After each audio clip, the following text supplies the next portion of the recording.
Okay, good morning. Welcome to MEA 383. Thank you for your patience. Glad to be teaching this online course. This is one of my favorite courses to teach. It's super interesting. Hopefully I can kind of challenge your perceptions in terms of the way that different genres of music or different periods of music are commonly understood or stereotypically understood. Unlike a lot of my classes, this one will depend on a very specific textbook because it's a history class. And so traditional academic research actually serves us very well here in a lot of our areas. The speed of technology and taste and entertainment trends is too fast for the way that a textbook is commonly researched and then drafted and published. May take a couple of years.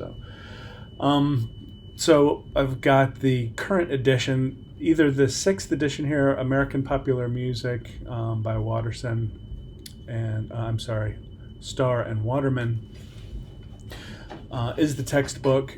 Here's a picture of it. This is the most recent edition, and naturally the more expensive, so the paperback's coming in around $60. If you get the 5th edition, you will just, it's the most recent times, of course, that will be sacrificed a little bit. And so you'll get the same coverage for 95% of the course. So this is what the 5th edition looks like. It's $40 cheaper or more depending on where you shop. But either one of these is fine. The 4th edition I think is 2013 or so. So you really are not getting their take on the 2010s. So just be aware. This is not a class that you can succeed in without access to this book. We'll use a lot more information than just the book, but several of the assignments are coming directly from that book. In terms of what the grade consists of, at the very end of the syllabus, let's see, I'll put this here. I'll just go down all the way to the bottom of the syllabus, and you can see the graded components. So the assignments here, they're 10 of those, 3 points each, and that comes out to 30 points. There are 4 presentations. 3 of those are 10 points each. 1 of those is 5, and so that's 35, so that's already 65 points. And then a couple of tests. That brings us to 95 points. And then the participation grade rounds out the last 5. It's worth noting that when you depend just on Canvas for your update on what your grade is, it's going to give you an average. If I give you 8 out of 10 points, that's going to consider that an 80%. But the way that this class, that I grade everything, is just to add up all the points that you get. And so you'll notice that 30 plus 35 plus 30 plus 5 will give you 100 points. And so the grade Canvas gives you will approximate and be pretty close, but it's not going to be what I use. And so I do have students that may be surprised at the end of the semester, and they'll come and be like, Canvas said I had this grade and I got this grade in the class. And so I explain this again, and I'll explain it probably in the middle of the semester, but I just want to be upfront and clear about that. So it's a points total grading system, or a quote total points grading system. And so this is all at the end of the syllabus. So in terms of how this class is laid out, like the organization of it, the first, basically it's just a decade by decade class once we get into the 20th century. This week and next week will be several decades kind of grouped into one. So we'll do 1850s, 60s, and 70s, so 30 years there. And then we'll do 80s, 90s, and 1900s next week. And that's going to get us really from the point, around the Civil War, where you've got the very first examples of music business, whether it's, P.T. Barnum taking Jenny Lind from Europe to the United States and doing a tour, or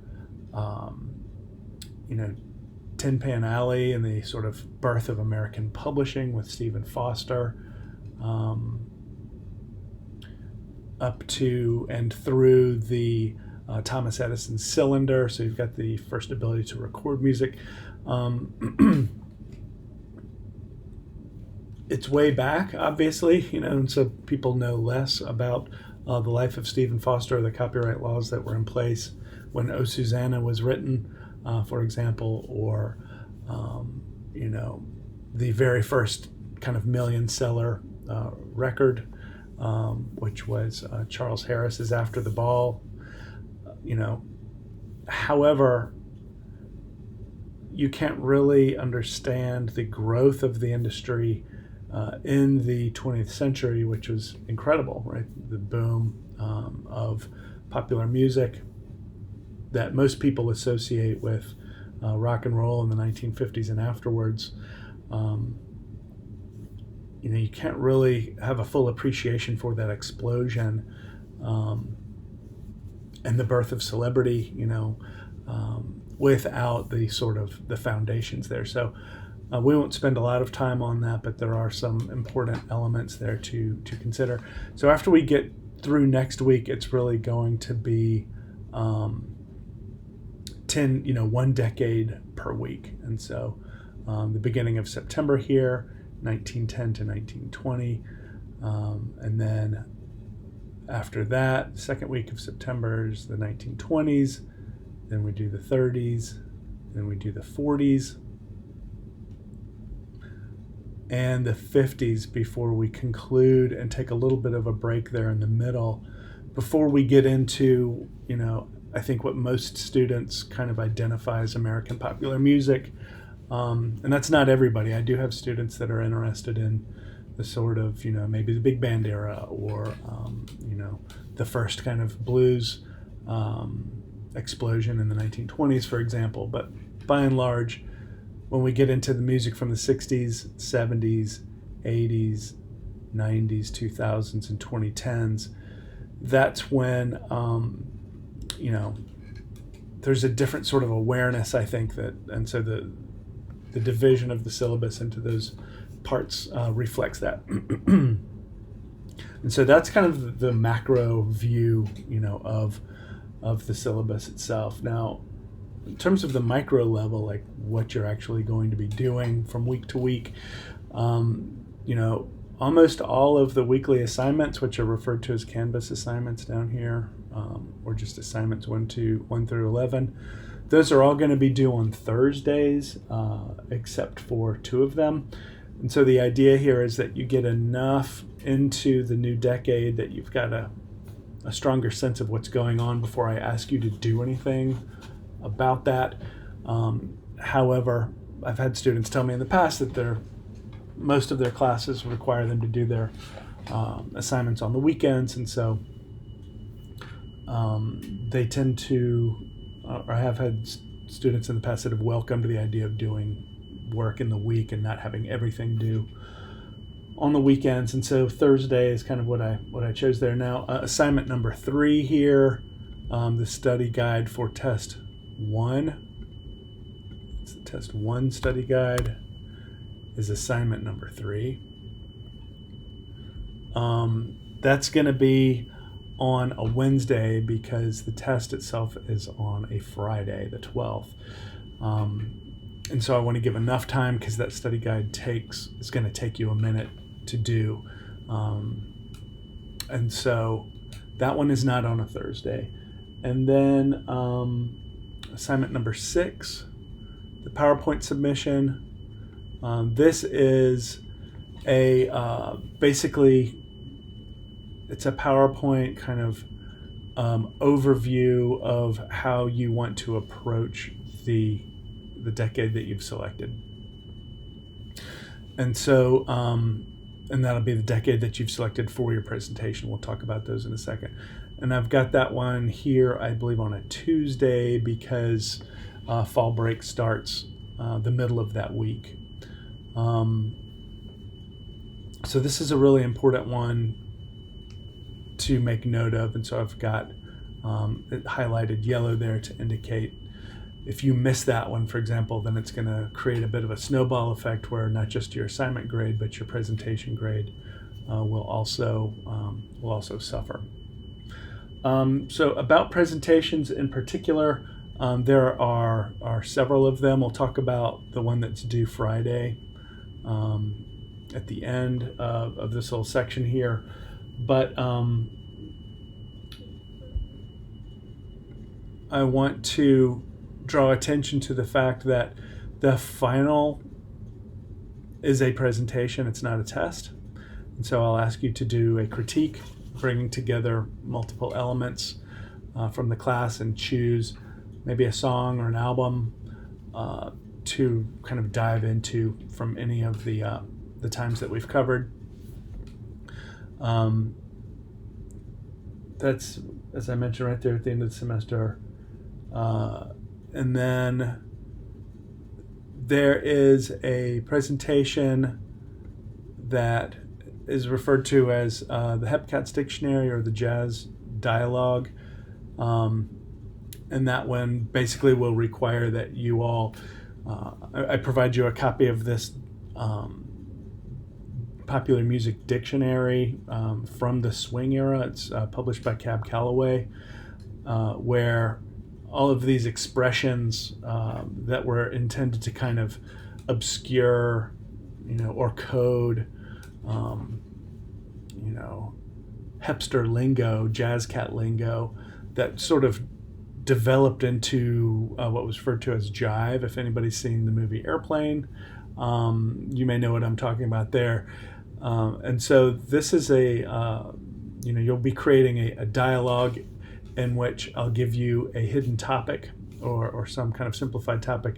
Then you use the dictionary to create a dialogue and represent what's going on, but without really using traditional English. And so how well can you,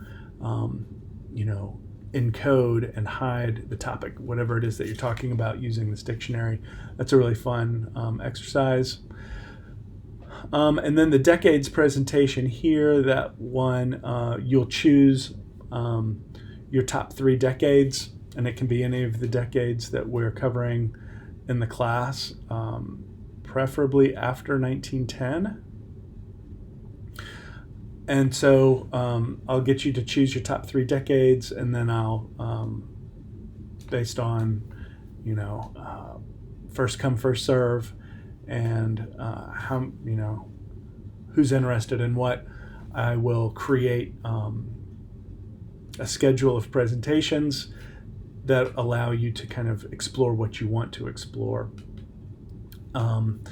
And so that brings us to, and so those will take place during, the course of the semester. So those presentations will sync up with the whatever decade we're working on, whatever week of the class. So, you'll see 1970s will be here in week 9, and so whoever's presenting on the 1970s will have their video to upload at that point in time.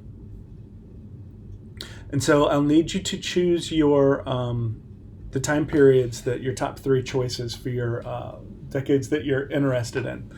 You'll notice that there are 2 choices for the 1960s. There's the 1960 to 1965 and the 1965 to 1969 or 1970. Because the 60s are interesting enough and enough kind of jam-packed in there that there are 2 time periods in there, or plenty for 2 presentation groups to work on that. So for this Friday, excuse me, there is an intro video. So let's go over to the Canvas page here and check this out. So I want you to create a video, and it's here under Introduction. A short video where you ask answer a few questions. And one of those will be, which are your top 3 decades that you want to work on. Canvas is being extra slow for me. We'll give it a second and see if it wants to actually load or what. This is typical for the beginning of the semester around here. Canvas is so slammed. But the idea will be to, do a 3 or 4 minute video, however long it takes you, to kind of go over these basic points about what's interesting to you about popular music, what are your career plans, etc., and then choosing these decades. You'll make that video kind of like I'm doing now, and you'll take it and upload it to your YouTube channel, and then submit that URL into the Canvas submission area. And then I'll take that URL and copy that and into the unpublished, no, it's not unpublished, it's unlisted class YouTube channel for 383. And so that way we can kind of all have a central place to meet each other, watch each other's videos, and see what, who's interested in what. And that can be a useful thing, because for these decade presentations, some of you, you have the option of working in a group of 2 or individually. Man, I'm really not getting very far with Canvas here. So if you choose to work individually, just email me and let me know that you prefer to work alone for whatever reason. I have no problem with that. If everybody does that, however, will need to do, it's usually not the case, but there are more students, obviously, in the class than there are decades to choose from. Okay, let me see if I can get this to open up.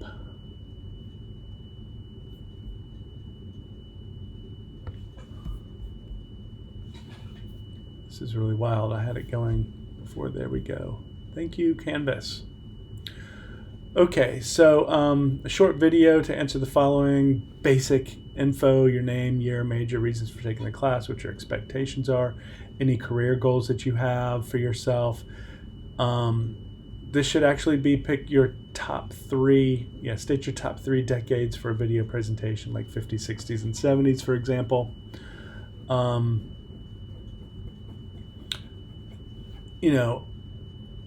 This can be in the context of explaining, just choosing one that you're a fan of. Like, I like music from the 1970s, for example, and here's why. And then, here's another decade that I don't care for or don't understand as well. Just part of the, introducing yourself part. But in the middle of that, go ahead and indicate what you'd prefer to work on as far as a presentation for the class. And so once you have this information together, just upload the video to your YouTube channel, as I mentioned, copy and submit the URL to this assignment, and watch and comment on at least 4 other videos from your classmates so that you have a chance to explore a little bit. You're certainly welcome to do more than that, but I'm looking for 4 as a minimum. Okay, cool. So let's look at the Canvas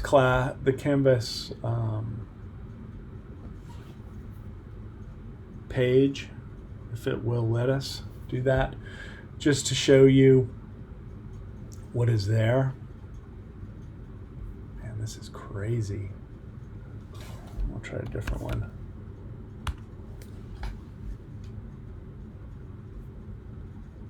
Yeah, Canvas is wicked slow right now. So what you'll see on the Canvas page really just syncs up with the syllabus here. I did go in and sort of repair some of the information. Like the actual Canvas page that loaded up was from 2023. That was a system error or a clerical error. I'm not sure which, but it's all set right now. And so you'll have a module for each of these sections.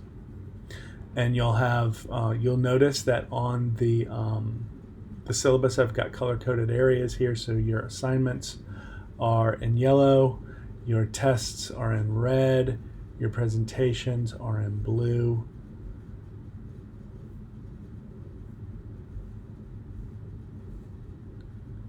And so each week is separated out by the dates are in green there.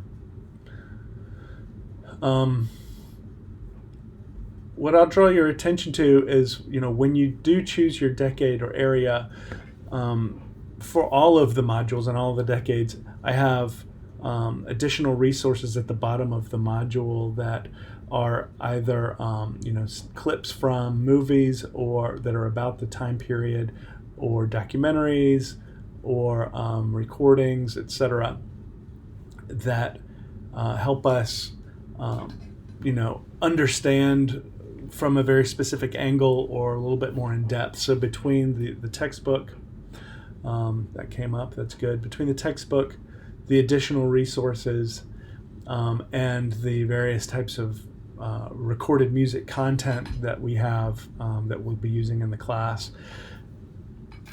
and your own sort of, willingness to do research based on your interest, kind of follow your nose a little bit, there's plenty that will be available.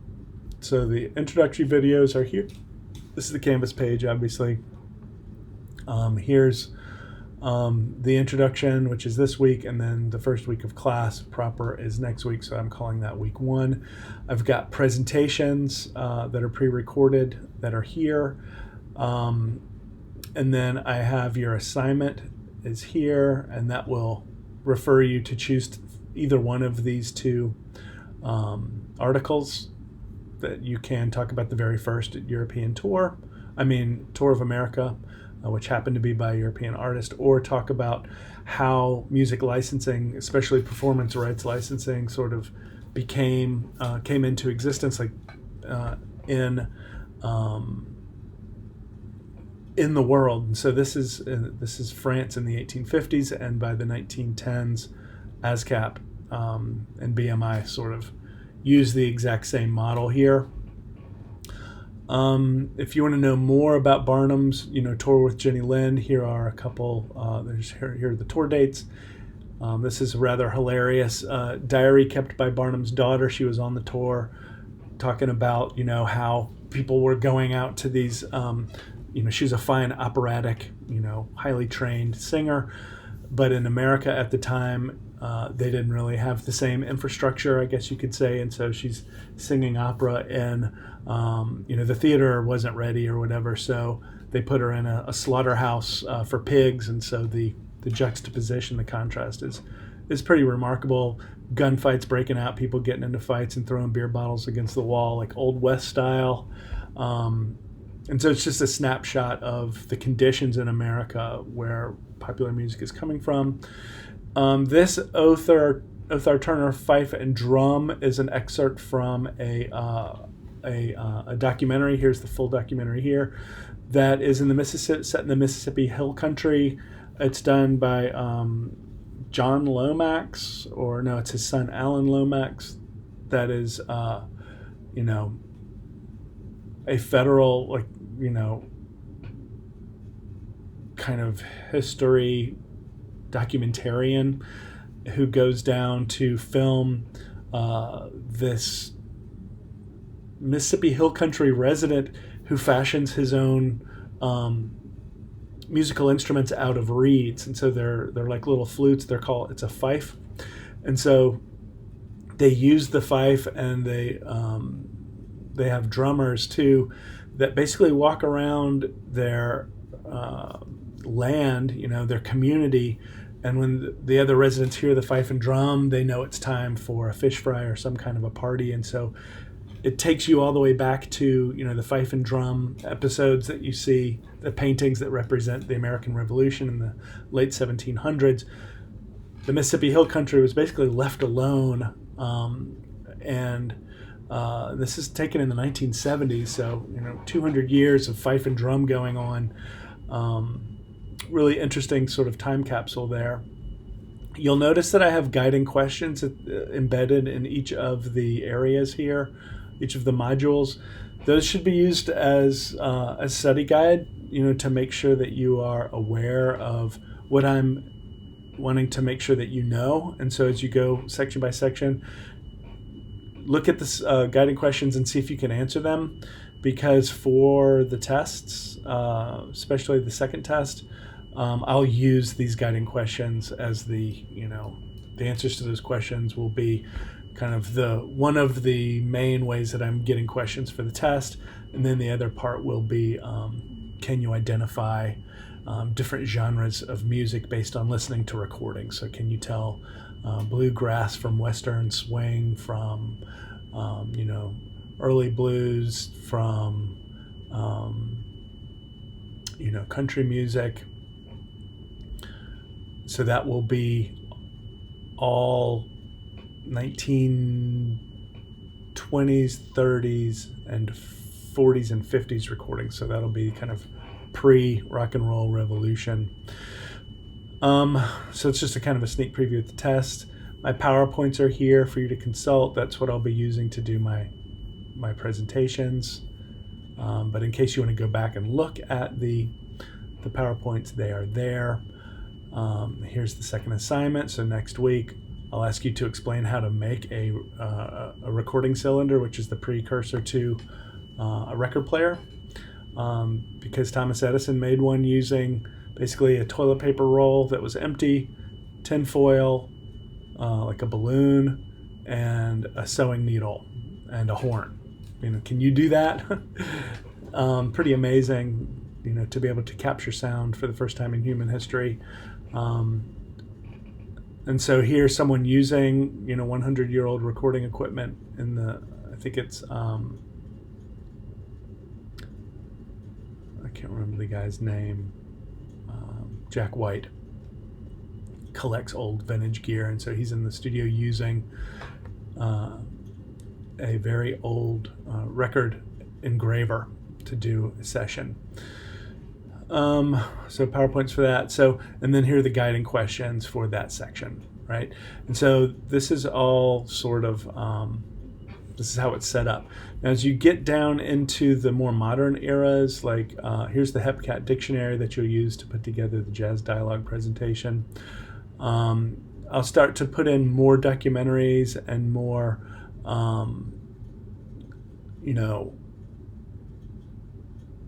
curated and researched forms of content that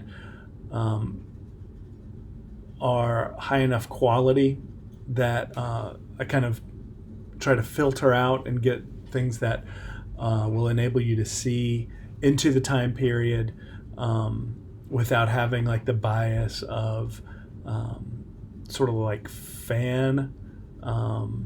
Sometimes when you see stuff that's uploaded onto YouTube, for example, and it's done by a fan, it's like a little bit too gushing, and it's not as objective and critical as some of the stuff that I've got up here. So you'll see interviews with the artists. I have a piece published on race and rock and roll. It's here. Here are your guiding questions. Zydeco music, Patsy Cline documentary. And so when you kind of decide which of the decades that you want to work on, I'm providing pictures from Woodstock, Janis Joplin, Beach Boys, documentaries on the Summer of Love. This will help you kind of satisfy your minimum number of sources for your decade presentation. So just kind of check these out and use what you want. And then you'll need to bring in some of your own research as well. So sounds of the 1980s, roots of hip-hop production, the Fishbone documentary. So yeah, that is the Canvas page, and that's the introduction to the class. Make sure you get your video put together. Include your top 3 decades for me in there. Email me if you prefer to present alone, and I'll try to accommodate you if I'm able to. In terms of reaching me, set up appointments by email, and then we can meet by Zoom. You can come in or whatever it is if you need me to answer any questions. But I think that's going to have us taken care of. Glad to have you in the class, and everything should be set up to go on its own. I'll check in with you on a weekly basis with an email to make sure everybody knows what's going on, and the occasional video to kind of touch base if there are certain things that you need to pay particular attention to, like coming into a test week, for example. I'll typically do that. All right. Thanks, and let me know if you got any questions.